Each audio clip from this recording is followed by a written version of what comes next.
Hello student. हम लोग class 11th की शॉर्ट स्टोरीज़ का लेसन सेकंड पढ़ रहे थे, द एड्रेस। हमने इसके पहले वाले पार्ट में आधी स्टोरी पढ़ लिया था। अब इसके आगे हम लोग पढ़ेंगे।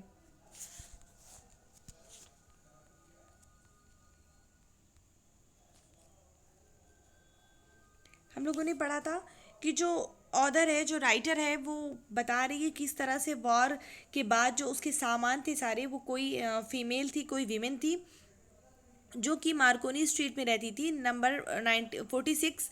तो उसके पास चले गए थे, फिर वो उससे मिलने जाती है। यहाँ तक का हमने पढ़ा था। अब हम अपना आगे कंटिन्यू करेंगे। I had remembered it but I had waited a long time to go there. I had remembered it यानी मैंने इसे याद कर लिया था। बट आई हैड वेटेड लेकिन मैंने इंतज़ार किया, ए लॉन्ग टाइम लंबे समय तक, टू गो देयर वहाँ जाने के लिए। इनिशियली, इनिशियली मीन्स शुरुआत में आफ्टर द लिबरेशन यानी आज़ादी के बाद, शुरुआत में I was absolutely not interested in all those that stored stuff. I was absolutely not interested यानी मुझे रुचि नहीं थी। In all that stored stuff, stored means संग्रहित, स्टफ मीन्स चीज़ें, मुझे उन संग्रहित चीज़ों में कोई रुचि नहीं थी। एंड नेचुरली और प्राकृतिक रूप से I was also rather afraid of it. Afraid means भयभीत, और मैं और स्वाभाविक तौर पर मैं उससे भयभीत था। Afraid of being confronted with things that had belonged to a connection that no longer existed. Afraid of being confronted, confronted means सामना करना, यानी उन चीज़ों का सामना करने का भय। दैट हैड बिलोंग यानी जो, जिनका संबंध उन लोगों से था, या उनका संबंध उन चीज़ों से था दैट नो लॉन्गर एग्जिस्टेंट, कि जो अब इस दुनिया में नहीं थी, जिनका अस्तित्व नहीं था। विच वर हिडन अवे इन कबोर्ड्स यानी कि जो अलमारी में छुपा दी गई थी, एंड बॉक्सेस और बक्सों में, and waiting in vain until they were put back in their places again, और वे प्रतीक्षा कर रही थी कि उनको उनके स्थान पर दोबारा रखा जाए। वेन मीन्स व्यर्थ में, और वे व्यर्थ ही प्रतीक्षा कर रही थी कि उन्हें उनके स्थान पर दोबारा रखा जाए। Which had endured all those years because they were things. Which had endured all those years यानी कि वो उन सालों तक वैसी बनी रही, बिकॉज देवर थिंग्स क्योंकि वो चीज़ें थी। But gradually everything became more normal again. But gradually, gradually means धीरे धीरे, लेकिन धीरे धीरे सब कुछ पुनः सामान्य हो गया। नॉर्मल मीन्स समान। Bread was getting to be a lighter colour यानी जो रोटियां थी वो फिर से हल्के रंग की हो गई। There was a bed you could sleep in unthreatened यानी वहाँ पर बिस्तर था जहाँ पे आप अनथ्रेटेंड मीन्स आराम से बिना किसी भय के सो सकते थे। अ रूम एक कमरा, विद ए व्यू एक दृश्य के साथ। You were more use to glancing at each day, glancing means होता है दृष्टि डालना, यानी एक कमरा जिसके बाहर आपको रोज देखने की आदत हो गई हो। एंड वन डे और एक दिन, आई नोटिस्ड मैंने ध्यान दिया, I was curious about all those position that must still be at that address. I was curious यानी कि मैं उत्सुक हो गया, अबाउट ऑल दोज पोजिशन यानी उन वस्तुओं के लिए, उन चीज़ों के लिए, दैट मस्ट स्टिल कि उन्हें वहाँ पर होना चाहिए, एट दैट एड्रेस सही पते पर। I wanted to see them, touch, remember, I wanted to see them मैं उन्हें देखना चाहता था, टच छूना चाहता था, रिमेंबर याद रखना चाहता था। After my first visit in when, when means खराब होना, नष्ट होना, यानी अपनी पहली विजिट में जो उसका जो जाना था उसका, यानी मिसेस डोलिंग्स हाउस यानी मिसेस डोलिंग के घर पर जो मेरा पहली बार जाना था, व्यर्थ होने के बाद, आई डिसाइडेड मैंने निश्चय किया, to try a second time दोबारा कोशिश करने का। Now a girl of about 15 यानी 15 साल की एक लड़की ने ओपनड द डोर दरवाज़ा खोला, टू मी मतलब मेरे लिए दरवाज़ा खोला। I asked her if her mother was at home, I asked her मैंने उससे पूछा, if her mother was at home क्या उसकी, यदि उसकी माँ घर पे है। नो शी सेड नहीं उसने कहा। माई मदर्स डूइंग एन एरैंड मेरी माँ किसी काम से बाहर गई है। नो मैटर मीन्स कोई बात नहीं। I said I will wait for her मैं उनके लिए प्रतीक्षा करूँगा। करूँगी। आई फॉलोड, मैंने पीछा किया, फॉलोड मीन्स पीछा किया, द गर्ल, लड़की का, along the passage, passage mean गली, गलियारे में, मैंने गलियारे में लड़की का पीछा किया। एन ओल्ड फैशन यानी एक पुराने तरीके का iron Hanukkah candle holder hung next to mirror, यानी पुराने ढंग का क्षमादान दर्पण के बगल में लटका था।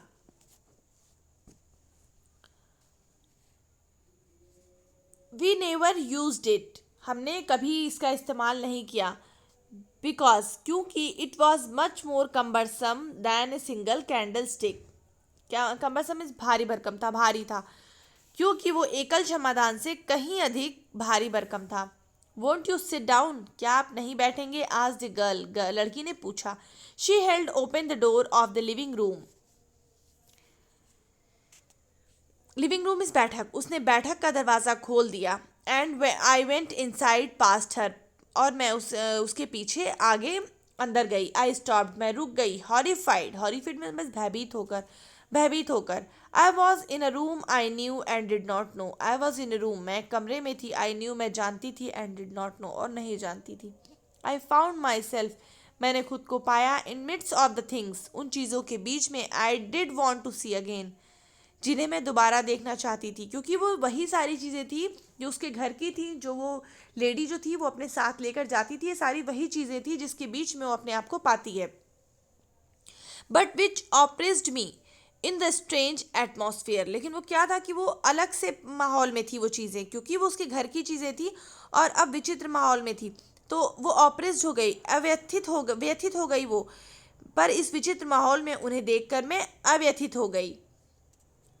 और बिकॉज ऑफ द टेस्टलेस वे, यानी या तो इस चीज़ से या अथवा मैं इस बात से दुखी हुई, वॉज एवरीथिंग वॉज अरेंज, की कितने मतलब अव्यवस्थित तरीके से चीज़ें रखी हुई थी, यानी कि उसकी अपनी चीज़ें बेकार तरीके से रखी हुई थी, तो उसे दुख हुआ देख के।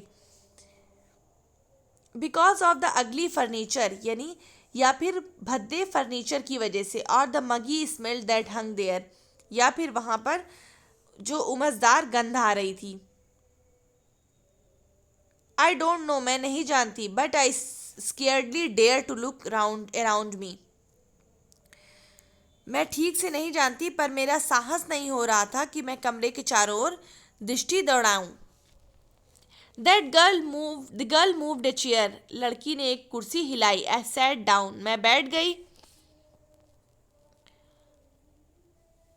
एंड स्टेयर्ड, और घूरा। At the woollen table cloths, और ऊनी जो टेबल क्लॉथ था, कपड़े के ऊपर जो टेबल के ऊपर जो कवर था, मेज़पोश पर दृष्टि डाली।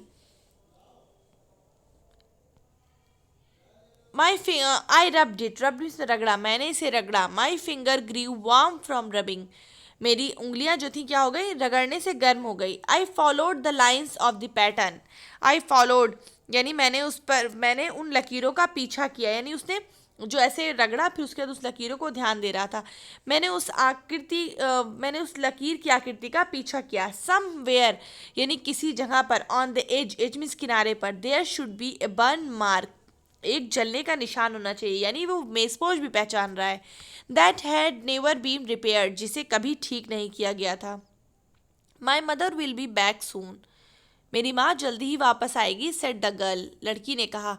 I have already made tea for her, यानी मैंने उसके लिए चाय बना ली है। Will you have a cup, क्या आपको एक कप चाहिए?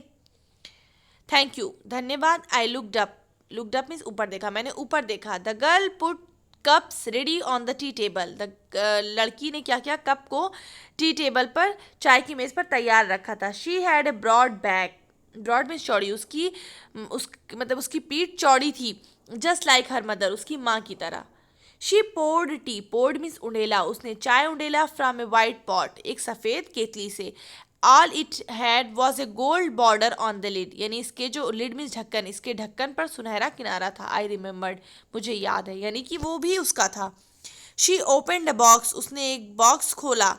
एंड टूक सम स्पून्स आउट, और कुछ चम्मच बाहर निकाले। That is a nice box, ये एक अच्छा बॉक्स है। I heard my own voice, heard means सुना, मैंने अपनी स्वयं की आवाज़ सुनी। It was a strange voice, यानी ये एक विचित्र आवाज़ थी। As though each sound was different in this room, as though means यद्यपि, यद्यपि इस कमरे में जो सारी आवाज़ें थी वो अलग अलग थी। Oh you know about them, अरे आप इसके बारे में जानते हैं। She had turn round means मुड़ना, वो मुड़ी। And bought me my T, और मेरी चाय ले आई। शी लाफ्ड, वो हंसी। My mother says it is antique, antique प्राचीन से है यहाँ, मतलब मेरी माँ कहती है कि ये प्राचीन है। We have got lots more, यानी हमारे पास ऐसी बहुत सारी वस्तुएं हैं। She pointed round the room, pointed means इशारा किया, उसने कमरे के चारों ओर इशारा किया। सी फॉर योर सेल्फ, यानी स्वयं देखिए। I had no need to follow her hand, I had no need, मुझे कोई ज़रूरत नहीं थी। टू फॉलो हर हैंड, उसके हाथ का अनुसरण करने की। फॉलो मीन्स अनुसरण करना, क्योंकि वो पहले से जानता था, सारी चीज़ों को जानती थी। I knew which things she meant, I knew मैं जानती थी, विच थिंग्स की किस चीज़ों के बारे में, उसका मतलब किस चीज़ों से है। आई जस्ट लुक्ड, यानी मैंने देखा। At the still life over the tea table, यानी कि मैंने क्या किया, मेज़ पर रखी हुई जीवन को देखा। एज ए चाइल्ड, यानी एक बच्चे, जब एक बचपन मतलब एज ए चाइल्ड, यानी एक बच्चे के तौर पर। आई हैड ऑलवेज फैंसाइड, यानी मुझे हमेशा फैंटेसी से बनाए, मुझे हमेशा कल्पना थी। I had always fancied the apple on the pewter plate, यानी कि जब मैं बच्ची थी तो मैं सदा ही जस्ते की प्लेट पर सेब को रखने की कल्पना करती थी।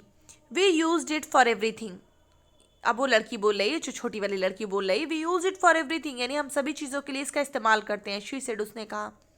Once we even ate off the plates hanging there on the wall, यानी वंस, यानी एक बार तो हमने जो दीवार पर प्लेट टंगी है उसमें भी खाया। I wanted to so much, यानी मैं बहुत ज़्यादा चाहती थी। But it was not anything special, लेकिन ये कुछ स्पेशल नहीं था, कुछ विशेषता नहीं थी इसमें। I had found the burn mark on the table cloth, I had found, मैंने पा लिया। द बर्न मार्क, यानी जलने का निशान, ऑन द टेबल क्लॉथ, मेज पोस्ट पर।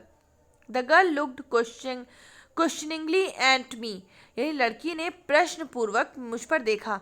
यस आई सेड, हाँ मैंने कहा। You get so use to touching all these lovely things in the house, यानी तुम इन प्यारी वस्तुओं के छूने से बहुत परिचित हो। You hardly look at them any more, यानी शायद ही, मतलब जब उसने वो जलने का निशान उसे मिल गया तो वो लड़की को बहुत आश्चर्य हुआ। तो वो कह रही है, वो जो राइटर है, ऑथर है, वो कह रही है कि तुम इतना परिचित हो इन प्यारी चीज़ों से।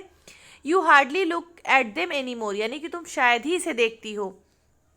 यू ओनली नोटिस, यानी तुम केवल तब ध्यान देती हो व्हेन समथिंग इज मिसिंग, जब कुछ गायब होता है। Because it has to be repaired, या फिर इसमें इसको इसे की मरम्मत करवानी हो। और because you have lent it, या तुमने इसे उधार दिया हो, फॉर एग्जाम्पल, उदाहरण के लिए। अगेन आई हर्ड, दोबारा मैंने सुना।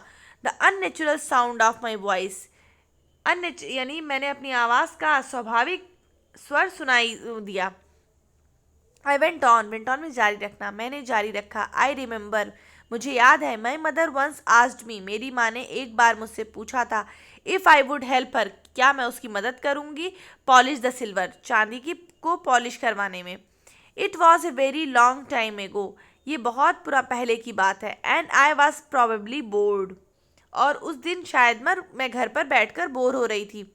और परहैप्स, या शायद, I had to stay at home, या फिर शायद मुझे स्टे में रुकना पड़ा, या शायद मैं घर पर रुकी बिकॉज आई वॉज इल, क्योंकि मैं बीमार थी। As she had never asked me before, चूँकि उसने मुझे कभी पहले ऐसे काम करने को नहीं कहा था। आई आस्क्ड हर, मैंने उससे पूछा।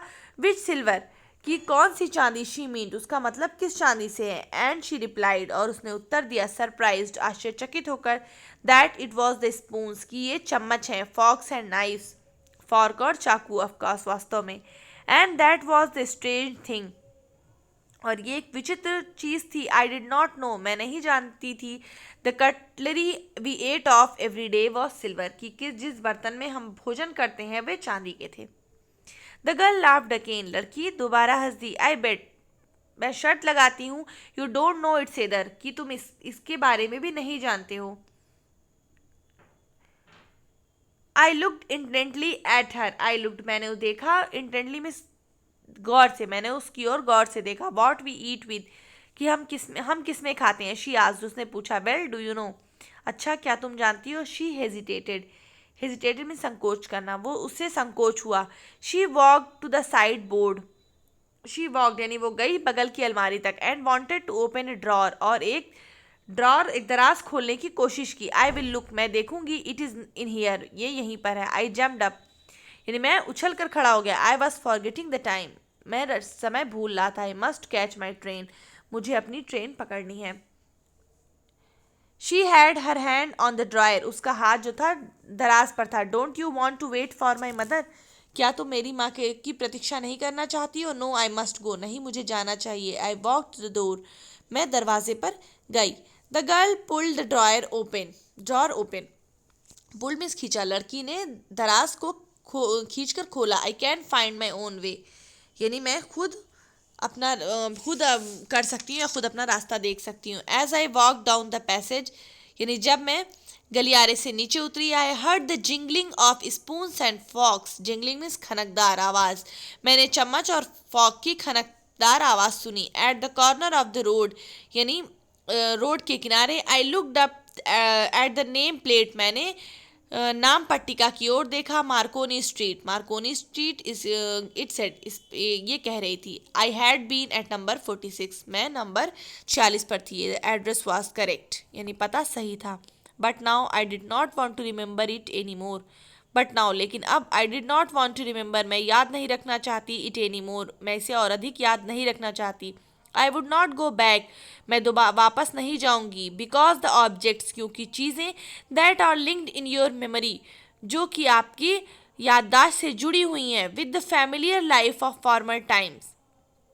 फैमिलियर लाइफ मीन्स परिचित जीवन, यानी परिचित जीवन की पुराने समय की परिचित चीज़ें instantly lose their value when serve from them, यानी क्या होता है कि क्योंकि जो चीज़ें आपके पूर्व काल के परिचित जीवन से जुड़ी हैं वो अपनी मायने खो देती हैं जब आप उनसे दूर हो गए हैं।